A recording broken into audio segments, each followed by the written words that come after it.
to honour their war dead. Remembrance Sunday, I think, was always a very solemn day in the life of the town. And I think there were clearly people here with remembrances of their own. And, you know, if you go around the parish churches of Fermanagh, there's probably not one where you don't have a memorial stone on the wall. There's a huge reservoir of memory here about war, especially the First World War. If you look at the war memorial itself, you'll see that a lot of local men did go to fight for the Enniskillens. The names, even First and Second World War, and even right up to the 70s and 80s, a lot of local men did, from the Protestant and Catholic traditions, both did join the British Army. Although both Catholics and Protestants had served with the local regiments, in the decades after the Second World War, the Remembrance Sunday service came to be more strongly associated with just one side of the community. By and large, there wasn't a big participation by the Catholic community, and you wouldn't say that it was shunned or anything, but it simply wasn't something that the Catholic community took part in very freely. But there certainly were individuals that took part in it. Some Catholics did go. Some Catholics were still members of the Royal British Legion in Enniskillen, but largely it was a Protestant ceremony, a Protestant tradition.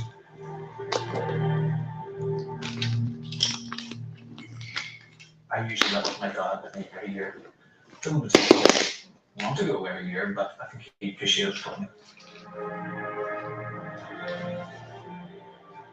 I think it's not much to take 2 minutes to observe the silence, to remember those that gave their lives for our freedom today.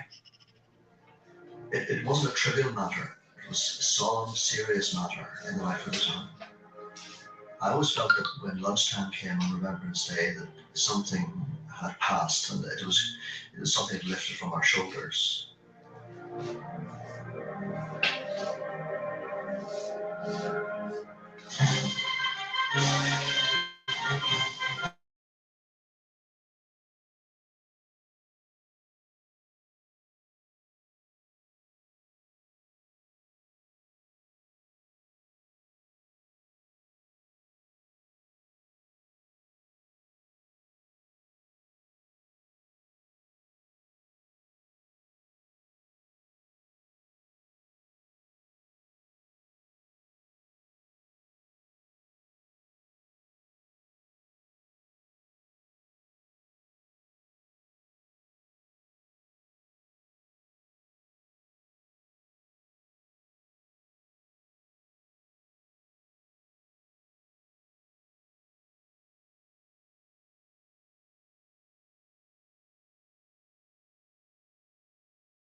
Mr. Armstrong was there, and there were quite a few other people standing around by me. Bobby Ray Band always played there every time of remembrance. And I think he just loved hearing the music, and that was one of the reasons he would go. My mum doesn't usually go. She decided to go that morning, don't know why, but we all went together in the car. My sister was bringing my mother and my aunt up, and I was staying home to get the lunch ready. Otherwise, Siobhan and I would have been at the cenotaph with Ronnie. I didn't go to it, and we were just at home. I had my 3 children at home. I remember Marion Gordon leaving the house. Mary crossed the kitchen, and she followed her father to the car. There was a little light rain. I don't even know. So I called after her, Mary, have you got an umbrella? And her last words were, oh yes, of course, Mum, don't fuss. And they went off in the car. And a skilling bombing, man. Fucking hell, man. A 40-pound bomb is enough to blow a fucking street up. Never mind outside. You know, they left it up. It was a very strategic fucking move that they did, but a lot of innocent people got killed on. I don't believe in that shit anymore. You know, it doesn't matter whether you're Catholic or Protestant. You think bombs give a fuck whether you're Catholic or Protestant? You think bombs care whether you're fucking Israeli or Palestinian? Do they fuck? Bombs don't discriminate. Bombs don't care whether you're black or white. You know, they don't give a fuck. Just like drugs, do you understand? Bombs don't discriminate, you know, and a lot of Catholic people, people from both sides of the divide were killed that day in Enniskillen. A 40-pound bomb, that's something that you face in combat, not out on a fucking civilian street, but Ireland's a different country altogether to any. Home of the brave. I was standing in the kitchen. Home of the fucking cowards as well. Put on, you're a coward if you pick up a gun. You know, you're insecure. When I heard you know, you have aces, adventure, and you want to fit in. And a lot of youngsters, that's how they fucking get into that life. Because they fuck all else decent going on in their life, and they want a bit of excitement, but that excitement can lead you down 3 roads. Either jail, the cemetery, or they was fucking buried somewhere that your family don't know. Imagine that fate. And I have a few friends that have had that fate. God rest their mothers and their soul. Imagine that, not knowing where your brother is, knowing that a certain person is probably giving him a cuddle or something, you know, that kind of way. It seemed like a long period, it really wasn't. A deathly silence, and suddenly all hell broke loose. Doesn't matter what you prove, as Tom Cruise says, it's what you can prove in court.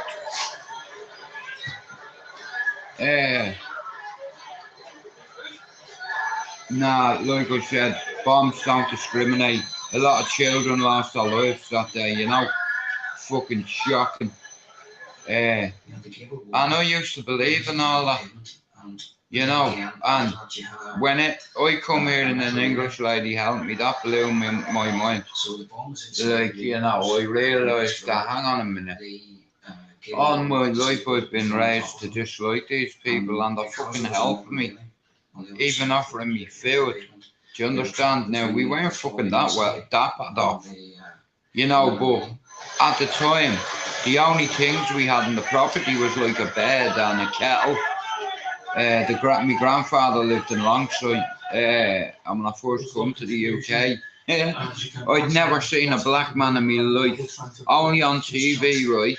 And I swear that to God, yeah, and it was like a culture shock in a way, you know, but I blended in eventually because there was a big Irish contingency in Longside, There's a big one in Cheetham Hill, and there's a big Irish contingency in Belgium on our community.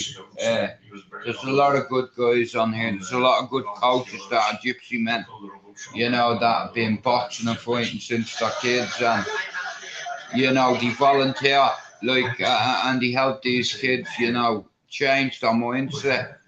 You know, even gypsies go to university, yeah? You don't discriminate any culture or minority, you know.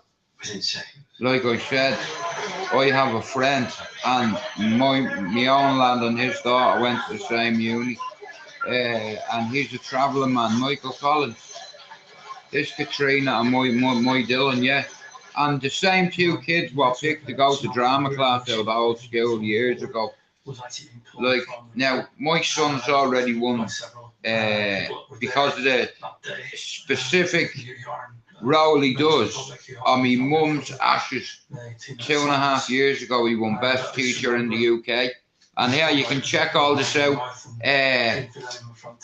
Yeah, it's like, and it's like an accolade, another achievement, another notch, you know, and education has done that.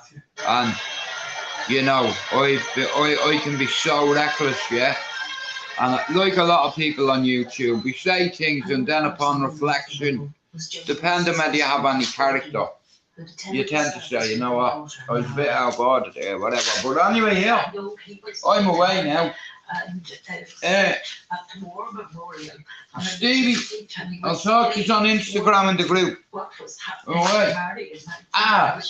Guys, have a blessed night, and listen, watch that 5-minute video, right? And it's all about children that witnessed their mum and dad fighting, and you know, all that kind of bollocks growing up. And I've seen a lot of that. You know, I used to see my uncles whoop me dad's ass. And that shit, like sometimes, yeah, like you're expected not to talk about it and just shove it away. It doesn't work that way. Trauma. You know, like I said, a lot of kids go through a lot of trauma in life, and the truth be told, it can affect their parenting skills. You know, it's mad. It's like if you're fully ACEs aware, you'd be able to relate to ACEs, adverse childhood experiences, because I know a lot of my friends had them, and I just wish we were more aware back then. And sharing awareness, it's like, listen, I know my bark's worse than me bite, but I forgive everybody on YouTube that's ever said a bad word about me, and it is what it is. It's YouTube, and I was told not to take it personal, so I'm not. Because it's like I said here, I'm no tough guy. Everybody wants to be fucking a hard man on YouTube and have that 5 minutes of fame. You know, it's fucking bullshit. But even though I don't do panels, I'm shit at it, and this is a small platform. But like I said, I'm working towards something different. Not so much different, but you know, at least I'll bring a few people together. Like, you know, it's YouTube, and it's like I strayed on me path, and you know, I can be so reckless. It's like, but I've always been reckless optimistic. Do you understand? It's like, that's just the way I am. I can't help it. But like my mates will tell you, my bark is worse than my bite. You know, I am a reckless optimistic. You know, and that's just my philosophy and my ideology. That's the way I see things. You know, if you can help your fellow man, right, in time of strife, do it. You know, without looking for something in return. You know, and it's like you get self-satisfaction out of that. You know, when you help somebody, or you make a family. Let's say you have a family called the Joneses, right? And Miss Jones rings up and says, hello. My name is Mrs. Jones, and I have a child, and my child has autism, and I'm not too sure what type of autism, and these organisations, like especially in Liverpool, can point you in the right direction. And like I said, autism, me and my son have a family member that suffers with autism, right? And a lot of people there go private. You know, and you know how much it costs to go private, like to get fucking approvals off doctors, and they stick labels on our kids, and our kids have them labels dangling over them forever. You know, we take for granted that we can speak properly, we can see, we can eat, we can smell. You know, some kids can't see or hear or smell. And a lot of these organisations have links to different organisations, and I've seen a beautiful thing where you have children in all the whole meal. I want to shout out to that hospital in Liverpool, Alder Hospital. It's the best children's hospital in the world. They have the best staff in the world, and they have the best spirit in the world. When you see kids that have bald heads, that like they write a wish to the Make-A-Wish Foundation, like let's say, right, years ago that animal, Jim will fix it. Except for the Make-A-Wish Foundation is attached to a lot of organisations, a lot of sporting organisations. Like you get a lot of these kids, for instance, yeah. You just imagine your little girl has leukemia, right? And she only has 4 weeks, 5 weeks to live, yeah. And Mo Salah or Jordan Henderson or fucking Trent Alexander, you know, goes into a hospital. These kids, for a minute, they forget that they have leukemia. So do the fucking parents, but it's the parents that do all the hard work and suffer.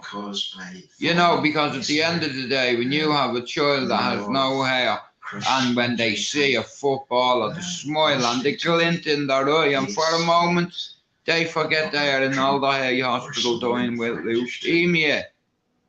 You know, a Make-A-Wish Foundation, it's like, you know, kids, before they die, they have one wish, you know, so grant it, you know. I knew by now that this was probably quite a bad. And it hurts in a way, because I have children, yeah. And I see my own children in my head like that, and it's like I can't imagine what the parents go through. And I had a sense of the kids. But all I know is the parents do the hard work. But if you feel like your kids have aces and you're living in the city of Liverpool, there is a lot of organisations and resources there, you know, at people's disposal, at their discretion. So if you want to use the services, I think the hospital, there's ways of finding it. It's out there. Anyway, right, even though no one's come in yet again, don't worry about it. It's not how we start, it's how we finish. I'm breaking records, 2 people, whoopee. Good night anyway. And just keep this in mind. Imagine you're one of them kids